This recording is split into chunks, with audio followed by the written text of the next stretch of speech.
The rain that day was like Ranjana's heart. It fell relentlessly, hesitant to stop, without direction. For most of her 35 years, she had lived for others. The reality that she could never claim her own dreams wounded her deeply. Ranjana was a Hindi teacher, beloved by her students. But life outside the school was far from joyful. Her mother was burdened by the thought that Ranjana was still unmarried. Most of her mother's attention was focused on Ranjana's two younger sisters, Lakshmi and Priya. Using Ranjana's hard-earned money, her mother bought gold and silk clothes for her sisters, preparing for their weddings. "Your sisters' weddings come first, only then can we think of you," her mother would tell her. Initially, Ranjana accepted this with happiness, but over time, her mother began rejecting every marriage proposal that came for her. The belief that the elder daughter marrying before her younger sisters was inauspicious was the reason. Lakshmi and Priya's weddings took place, and all of Ranjana's savings were spent on them. After each wedding, she stood like someone who had lost her own life.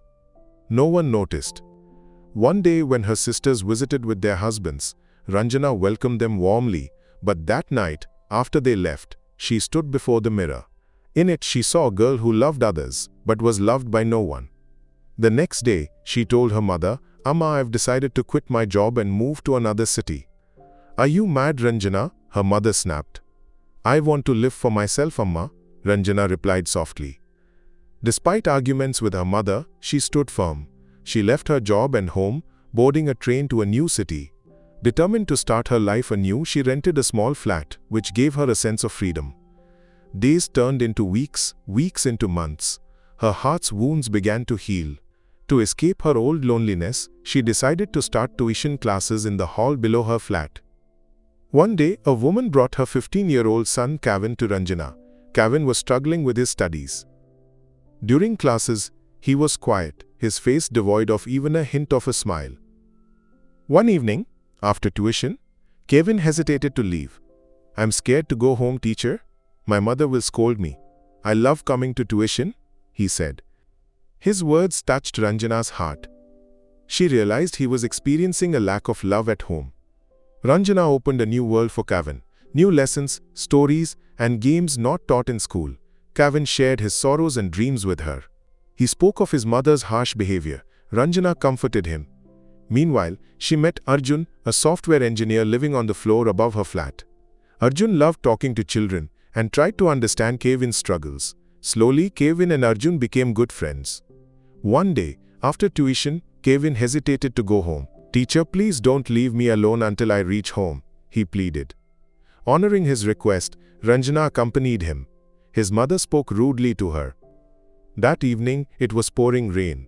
Looking out her window, Ranjana saw Kevin at the bus stop, soaked and shivering, hours after tuition had ended.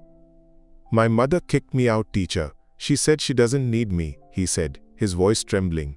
Ranjana's heart ached. She took him to her flat, gave him a glass of warm milk, and helped him change out of his wet clothes. "My mother..." 2 days later, Ranjana asked Kevin about his past.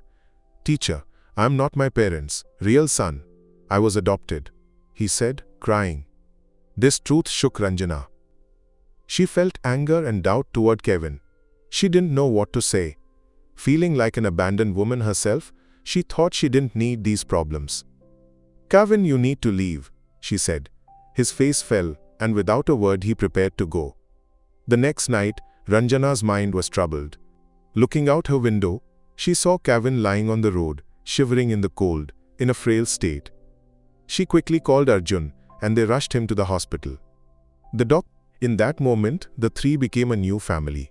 Ranjana and Arjun got married and legally adopted Kevin. Her mother's selfishness had prioritized her sister's weddings, leaving Ranjana unmarried at 35. But now, she had love, care, and a family. Through faith, it felt like the happiness she had lost in life had been restored.